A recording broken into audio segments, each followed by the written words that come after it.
Hello, this is Psychomiki, and today we are going to talk about borderline personality disorder.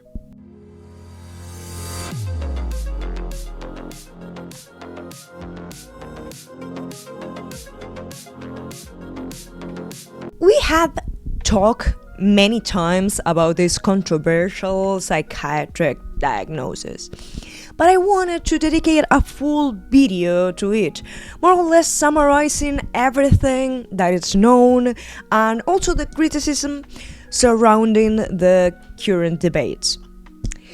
To do that, we are going to start by defining borderline personality disorder. What is BPD?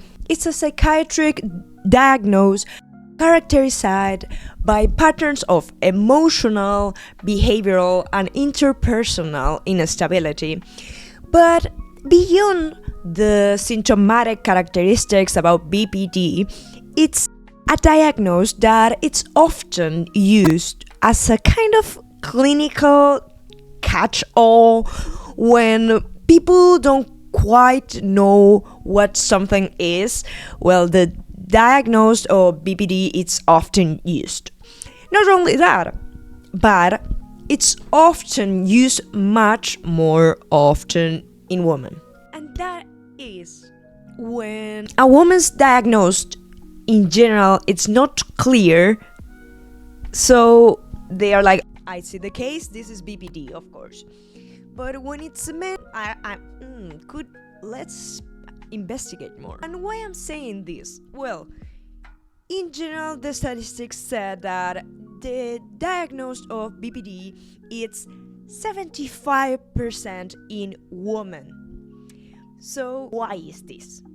Right? Why they have a biological predisposal way of being, or it's the diagnosis that it's more often put the label on women? Well, we are going to dig down there. But first of all, I want to introduce this topic by the history of this diagnosis.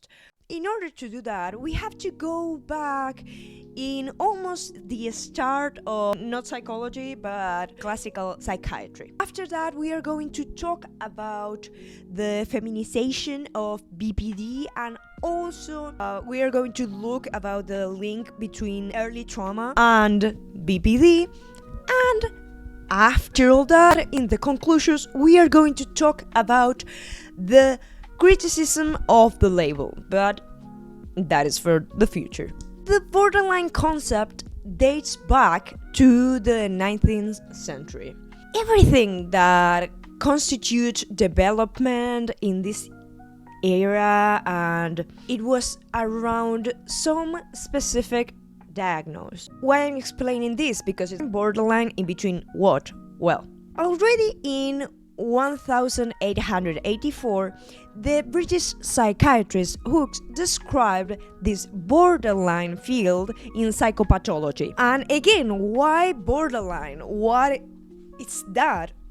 Well, in classical psychiatry, the categories of neurosis and psychosis were used, but many times there were cases that couldn't be identified as either neurotic or psychotic. So these patients had symptoms that failed to decipher the defense mechanism that were being used to defend their psychic apparatus. So the psychiatrist at that time said, well, it must be something in between, because it's either neurotic or psychotic, so it's borderline, right?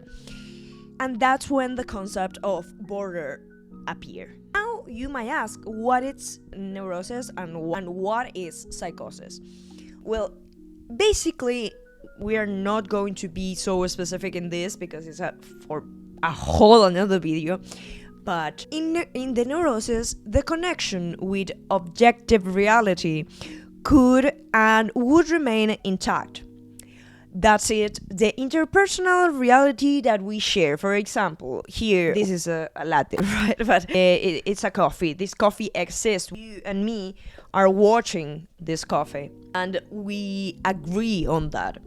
Well, in that reality, this connection, right? We can think the coffee is horrible, the coffee is great, but we know that there is a coffee there. But in psychosis, this might change because some defense mechanisms tend more to distance themselves from this reality. So borderline symptoms were something that wasn't fully understood, because sometimes the people seem to be connected to reality. They understand what is happening. Their rationality it's not affected. But from time to time, they had these things they present as seem very real in their bodies, very symptoms that felt very real. Borderline symptoms were something shocking and were described more like moral problem in general, more emotional problem rather than a rational or connection with reality problem. And to see how this used to appear, we are going to take an example. For example, Philippe Pinel, who is a really well-known psychiatrist in classical psychiatry. This was mid-19th century, and the cases of Pinel that the disciples of Pinel had occasionally outbursts of rage. This is really important. Violent acts, or this as well too, because in the diagnosis of BPD, this is something important, right? Enormous or outburst of rage. And also they describe these perverse behaviors. That's what I was talking about, this moral treatment for people with this weird diagnosis. So this weird diagnosis doesn't affect judgment. So these people are behaving weird or they are having perverse behaviors, but without a problem in judgment. So the problem is not that they have something in their system, right? The apparent being normal. And this is an important thing because without apparent alteration of judgment, memory, perception, so they still have a connection with reality, they still have these reactions that weren't understood in that moment. But at this time, Pinel didn't know, the concept of borderline didn't exist, so we are taking this as a reference of these cases that have something that could not be understood by rationality, but they still have judgment, memory, perception, they understand where they are. But the story continues and the development of psychiatry does too. So new categories are emerging. And if you think about it, you will say that it's pretty different that nowadays borderline, yes, because psychology and psychiatry changed a lot and we have to put it in context. But we are going to take, I will say, as the grandmother of the BPD, which was hysteria. This diagnosed, we have many things to say about this. It's controversial still nowadays because it was connected to women in general. The hysteria was connected to female problems, sometimes connected with uterus problems or pregnancy problems. I'm going to show some pictures of 19th century books showing how this was conceptualized, right? So women had a problem because they are female and, well, they have hysteria. And to talk about this diagnosis, I want to bring Sigmund Freud. This is going to be controversial, what I'm going to say, because this is my lecture, this is my reading of the cases, and I read everything of Freud. But I'm going to take the case of Dora. Dora was a young woman that Freud analyzed in 1905, and I'm going to grab some fragments of the analysis of case of hysteria. So Dora, it's very controversial, this case, for many reasons. And I think it's important to bring this case because we still talk sometimes about Dora. But Mika, what is the connection? What is the link with BPD? Well, wait. Dora was a young woman, approximately the age of 18 when she started her treatment. This treatment was relatively short, lasting a few months, which for Freud, that was a very intense man, was so short. And she ended abruptly. She just dropped the treatment, and this is really important for the whole lecture of Freud, why she dropped the analysis. In the whole text, we see Dora as this a little rebel girl that it's in the middle of some family problems. She didn't go to Freud by herself. His father took Dora with Freud and said, well, cure Dora, I don't understand her, she's being so dramatic, do something, Freud. So this is important to understand. The beginning of the treatment, Dora didn't even want to do a treatment. But, well, she was forced to because she was being a problem. And Dora was like this point of the blame of all the problems in the family. They were like, fix Dora because everything is bad because of her attitude. So in the middle of these family problems appears someone that is going to be important, that is Mr. K. Mr. K is not part of the family, but it's very close to Dora's family. And it's if you read how Freud talks about Dora's father, always talk about this respectful, really smart guy. When he talks about Dora's mother, he talks about how stupid she was, how crazy she was. And when you see that he's talking about Mr. K, it's the same. So it's like, well, everything the father does is great. Everything that you don't even know, Mr. K, and it's everything great. So, well, but Mika, why Mr. K is important in here? Because as Dora starts talking, she starts to expressing a romantic or contradictory relationship with Mr. K. And also with her father. Dora wants her father to just quit the relationship with Mr. K and Mrs. K. They were in an affair, the father of Dora and Mrs. K. And Dora wanted so bad to not see Mr. K again, but the father was like, oh, but I can't because, oh, Mrs. K, it's so great. Oh, it's so respectful and such a great woman. Well, and why Dora wants her father to drop the relationship with Mr. K? Well, that's the important part. I said that Mr. K was an older guy, almost the age of Dora's father.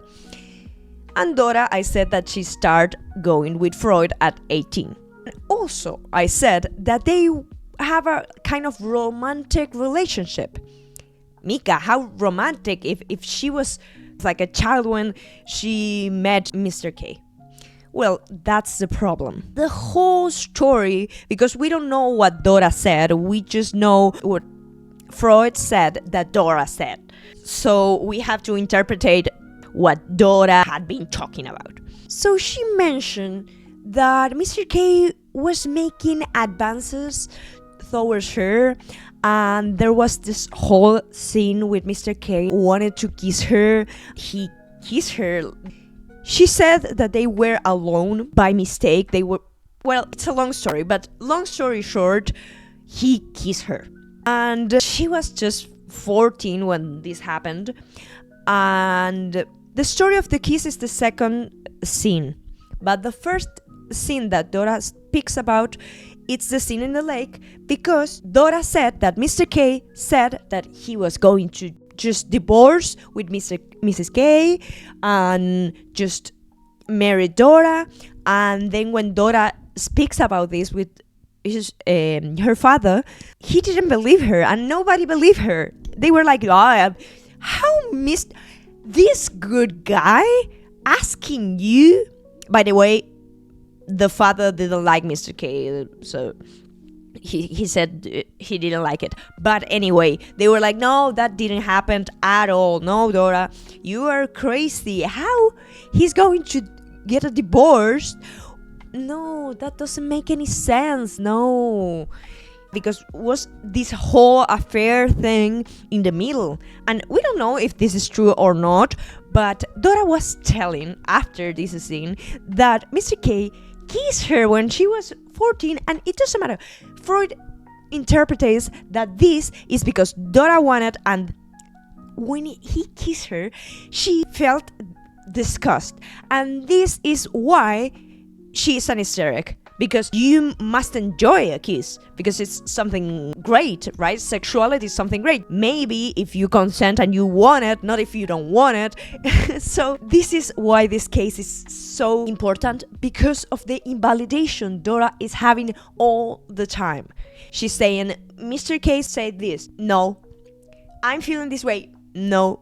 You're just unbearable. You're annoying. You're the blame of all our problems. So imagine little Dora, and by the way, Dora was taking care of Mr. K's sons, so she was like the nanny too.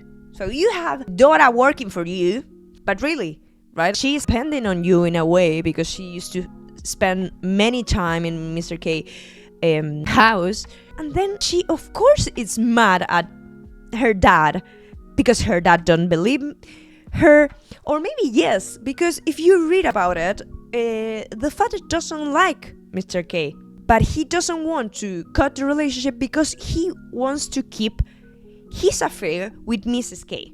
So then, if you think about it, all the anxiety moments Dora had, she even wrote a letter saying she wants to commit suicide, and she had crying episodes, and that is because she's an hysteric. That's completely what is happening. She also felt really shameful. Nowadays, we know all of these are symptoms when you, for example, suffer sexual abuse, right? Or not even that extreme. These are symptoms when a kid has to bear and go through traumatic events. So they feel shame, they feel guilty about it. Of course, they feel this sadness inside them. But that was Mika, that was 1905, so things have changed a lot. We think different now, kind of. Sure, there are many analyzed in text of this case, and also after with Lacan, there are Jacques Lacan, right? There are many investigation around this situation, because if you read it, it's so obvious that everything that Mr. K and the father is doing is great, and well, maybe there are some things wrong, but she is the one that is crying. They are not crying. And also appear all the phallocentric criticism to Freud, to Lacan, to lots of parts of psychoanalysis, because nowadays there are many people that use Dora's case to talk about, I don't know, mental health in women, really. But enough about Freud. Freud was like, leave that poor brat alone. He was like, she wanted to drop it because she couldn't handle it. She couldn't handle me, and me telling the true period. No, this is me mocking around, but being honest, she dropped abruptly because you were constantly invalidating what she was telling you. You were saying that was a fantasy, that Dora wants to add, it's sexually repressed, and blah. Of course, imagine you are telling, oh well, I'm sad because of this. Oh, you know what? No, you're not sad because of this. You are sad because you really want it, but then you feel guilty, and then it's like, no, that's what? But time goes by, and we have the development of BPD. So especially in 1938, Adolf Stern appears. He's really important too, and also very well known. Maybe I mentioned before in some videos. So the term of borderline personality is introduced by him, and he described a group of outpatients who didn't benefit as much as neurotics from what was known as classical psychoanalysis. So the unconscious part, they didn't have a beneficial digging inside of the unconscious. So what do we do with these patients? Well, that's what psychologists and psychiatrists have to find out. So time passed by until 1970, when some key steps appeared towards formalizing the diagnosis of BPD. Here we are going to look to another author we also talk about much, that is Otto Kemberg.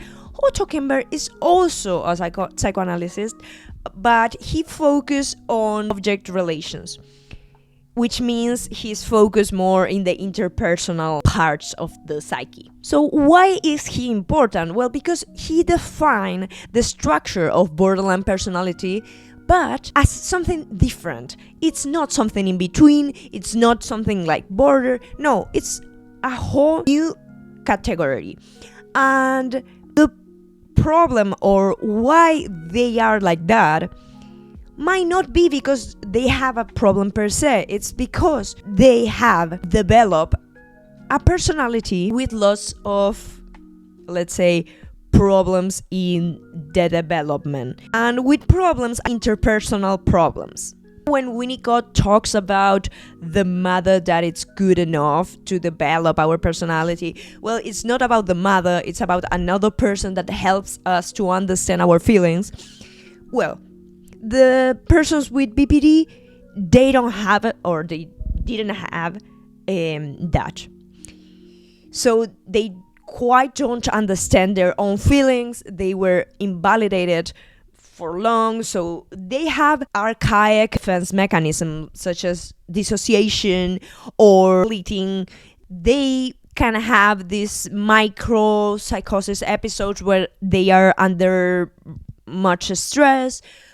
Well, that is what he described, that the problem wasn't just because, it was because they hadn't developed their personality in a healthy way, so they have to learn how to survive in this kind of ambiguous relationships sometimes. And at the same time, other authors like Gunderson, we also mentioned him, and Singer, focus on defining the clinical diagnosis criteria. In other words, they saw that today something that is really fascinating, it's being able to list, or so Gunderson and Singer could put in a list what BPD was, right? Well, you have to have this. They organize the symptoms to the criteria. So in 1975, they describe 4 symptoms for the criteria, and it was published in the DSM-3. So that was the time when we can say formally borderline personality disorder was born. So then time passed by, 1994, and we have a new criteria for BPD. Instead of 4, we have 9 symptoms. And finally, in 2000 and 2013, the DSM-5 maintained these 9 criteria for BPD. They said, yeah, that is quite accurate to BPD. Great. Now we have been talking about how BPD was born formally, but we didn't reply the question I said at the beginning about the feminization of this diagnosis. Well, a typical characteristic of BPD that is diagnosed much more frequently in women than men. And according to epidemiological data, approximately frequently it's 3 times in 4 that it's diagnosed to a woman. So even the DSM-4 himself mentioned it. So what is happening there? What? And this clear imbalance exists in BPD, but the question is, again, if women are more likely to have it, or they are just more diagnosed. Or does the diagnosis, and this is a good question, or does the diagnosis per se have a gender bias? So many people ask this question, many women, to be honest, because they have been in the mental health system and felt the bias. And as a woman, I can say it, that's why I'm so interested about BPD. And they find out in many studies that in clinical practice, professionals tend to diagnose this disorder more frequently in women, but in reality, they're possibly influenced by gender stereotypes of what a woman should be. And in this study, which is structural violence and the effects of the patriarchal structure on the diagnosis of borderline personality disorder, a clinical study using tools on BPD symptoms and social violence. In this long study, again, I'm like that. In my thesis, you don't even know what this is about because it's this long name. But well, this study raised that the higher female prevalence doesn't reflect a biological or hormonal difference, but rather the effects on certain behaviors are interpreted and judged. I'm going to give a simple example. When a woman is really mad at something and, for example, breaks the table, I don't know, that is so weird, that is so wrong, what is wrong with her, she's crazy. But when a man does something like that, with men masculine in a way, right, and female things, bias or stereotypes, oh, he's mad, so that's why he broke a table, it's not because he's crazy. And the truth is that it's very comprehensive and analyze all the diagnosed criteria and why this conclusion was reached. I'm going to leave it here in the screen because it's really graphic, the way they show how behaviors in females are interpreted as something pathological. And now I want to talk about something that is interpersonal dependency. And we can talk a lot about feminization and interpersonal dependency. Well, these traits are interpreted socially as female traits.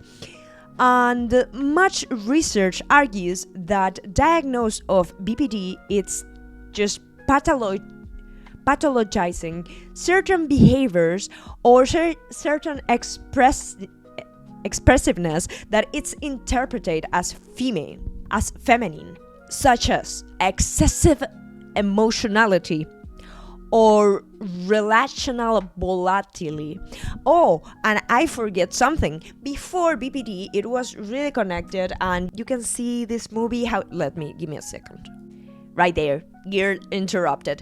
When you see how she is pictured, they grab the diagnosis of BPD and they're like, this is what you have to have BPD. And you see this sexually active behavior. And don't get me wrong, I think it's a really great movie. I enjoy it myself. But you can see why is this happening. If you didn't watch it, I highly recommend to watch this movie. I like it, personally, if you care. But that was another problem. Being sexually active and being with more than 2 guys in a year, that will be so wrong. And that is so pathological. And that wasn't a trait that was taken on account when you have to diagnose a man. So some research think if BPD is a way of telling women how they should be, right? And with women, all the feminine ways to be, right? I'm not talking about biology. I'm talking about the feminine way to be, because that's another thing. BPD is also diagnosed a lot, you can search it, on people that it's not masculine in general. They are not, or in the certain way it has to be, right? Another thing about emotions, it's when they do the research for when they did the research for DSM-3, they research on a majority of men, 37 men and 3 women. So the healthy way to be, it's based on men, right? And let's remember, so of course it's a slightly biased perspective, the diagnosis per se, because you are analyzing a lot of more men. This is in DSM-3 anyway. But This still happens in many health fields. So a study that Kaplan's argues that these authors unconsciously incorporate their own gender bias to the diagnosis categories. So the mentality of what the era considers healthy has a yardstick for what is healthy for men in psychiatry terms. So by not understanding female experience or feeling or experiences in general or emotions, so I don't get it, so that it's sickness or that it's pathological. But what is the problem with this phenomenon of feminization of diagnosis? Well, that sometimes they can't cure or the symptoms can't enter in remissions because they are not well understood. There are a lot of prejudice behind BPD because many professionals consider heavy, unbearable, they can't deal with this. Even insurance is like, I'm not going to take care of this case, and they just leave it without any treatment. That it's a good way to treat something. Of course, something is happening in there. So this creates more stigma for female.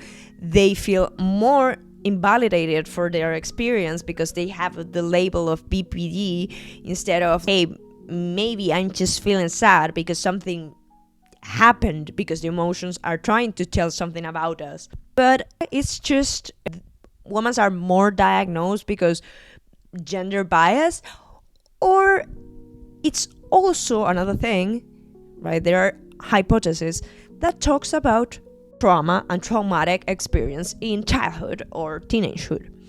As we also know, there is a gender problem there too, because female are more exposed to traumatic events, sexually events. That doesn't happen to men, but they have more probabilities of experiencing traumatic events in every part of the world. In many cultures, this is a thing. They are more vulnerable because of the place they occupy. So there is currently a broad consensus in the psychiatrists and psychological literature about BPD that it's strongly linked with traumatic experience.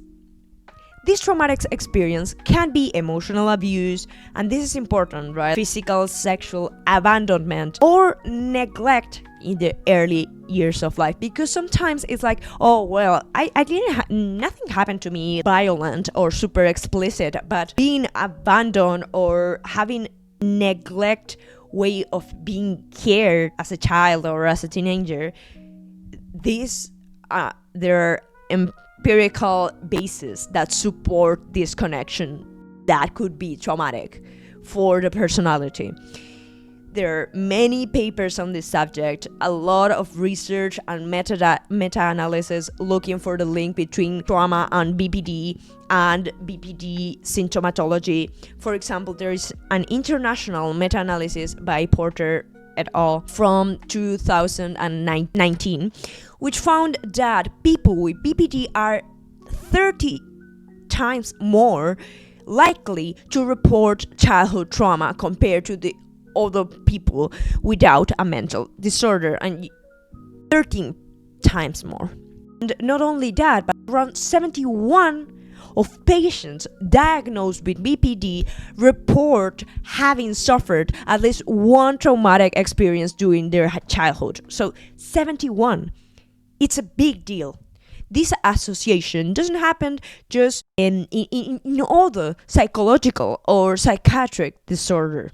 So in BPD, it looks like it's more a social way. Marsha Linehan also talks about the biological predisposition, right? Because there are theories in general to talk about this disorder. It's a biosocial, right?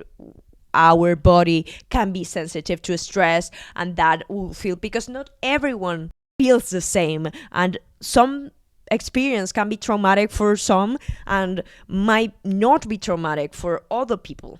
But in the case of BPD, it looks like these traumatic events are continuous around the childhood and teenagehood. It's not just one, but many that will happening. There are various types of child abuse, and the symptomatology has been linked. For example, fear of abandonment, it's a main or core part of BPD. Also emotional reactivity and intense and inappropriate emotions for the situation, right? They will react in ways that maybe you can't understand, but there are links that show that they have traumatic experience, and maybe a smell, something that you said, or maybe you were invalidate them, that will feel like a strong pain for them, and it's real pain. You will be like, well, that's not that big. I just tell you that that hairstyle, it's not for you, right? But you don't know what that can make the other person feel. Among these forms of adversity that people with BPD present or have experienced, the most notable are physical or emotional neglect of the child. So when the basic needs are not fed, they are giving any attention. When there is emotional abuse, because this is really important, humiliation, this can affect in the personality of an adult. And the invalidating environment, it's something that talks about in DPD, and a lot of tension in invalidation, because that is another part of BPD, that is the unstable sense of self, because they don't really know what they feel, what they think, because they were constantly invalidated. So they start doubting on their own experience. It's like, I don't know, my arm is hurting. No, it's not. No, but I'm telling you, how do you know if my arm is hurting? No, right? It's not possible of you knowing. But when you're a child or a teenager or even an adult, and everyone is saying, no, that's not true, well, you will think that you are crazy, right? All these thoughts about, well, maybe I'm wrong. No, well, it's hurting, but it's not true. So I'm crazy. So I feel things that aren't true. So what is true or what is not true, right? You start doubting on everything. And I highly recommend you, if you want to talk about, to read a little bit more about this uncertain or not trusting in your own emotions and feelings, about the epistemic. Bateman Fonagy talks about this in this literature, talking about epistemics and how knowledge it's made and how knowledge about ourselves is made. And it's really great. I highly recommend you, if you want to read it, Bateman Fonagy. Also, there is the attachment issues.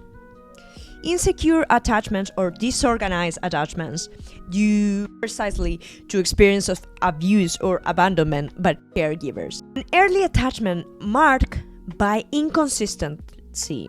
And what does it mean? Well, one day, oh, my sweet child, I love you, and the other day, this is an exaggeration, of course, but it's like, oh, my sweet child, I love you, take a chocolate, and the other day, you are the worst thing that ever happened to me. So how this person that I need to survive, because when we are a child, we need these adults to live. It's not like, you know what, I don't like you, goodbye, I'm going to search for another family. Again, I'm just mocking around in this difficult topic. But it's really hard as being a kid and understanding why the same person that you should trust, you can also not trust. And then the attachment starts to look weird, because it's like, well, I have to stay close to this person. Some people that had traumatic experience, they want to be close to the person that is or was violent with them, because they feel secure of being physically close. Sometimes they hate it. They hate in their minds, but they need that hug or being physically close to help deal with the lack of security. It's not only a psychological thing. Also, when we are child and our nervous system starts to develop, but we are in constant stress, our body starts to be more emotionally vulnerable because this affects the reactivity we have to stress. When we grow up, it showed that BPD people are more sensitive to stress than others. So things that might look like not so stressful for other people can be really stressful because they are more sensitive to cortisol than others. But thanks to we can understand the symptoms and where they were made, there are many therapies that are focused on this diagnosis. And I don't love diagnose, I don't love labels, I really don't, but it's a way to understand, mostly in BPD, because there are lots of stigma behind it. There are many laws that don't allow people with BPD to do many things, and that it's not fair at all. Because if you want a person to feel like a crazy, well, you're doing it great, and that just is going to make the symptoms even bigger. So it's not a way, that's how it is. Because for other diagnosed, oh, everything is great. Oh, you have anxiety problems, that's okay. You see that difference in insurance, in professionals, in hospitals. They just treat bad to the people with BPD, and they already experience bad things in their lives. And even if they don't treat people badly, I know you jumping on right now. Yes, that's how I would love the world to be, but it's not the case. But being aware of what is BPD or how it works, it helps to build therapies that are better for these people. That's it for today. I'm doing this video all over because I have two channels. I have my Spanish channel and this channel. I'm going to just do a voiceover, but it was really hard to translate everything. 47 minutes of me talking, translated in the same time I'm talking hard, and I said, like, what? I'm going to do it again because I'm a hard-working person. I'm going to do another video and edit it, a 1 hour video talking about that. And also, it was even longer, but I was like, Mika, you have to shut up because you have to edit this video. And see you next time. Goodbye.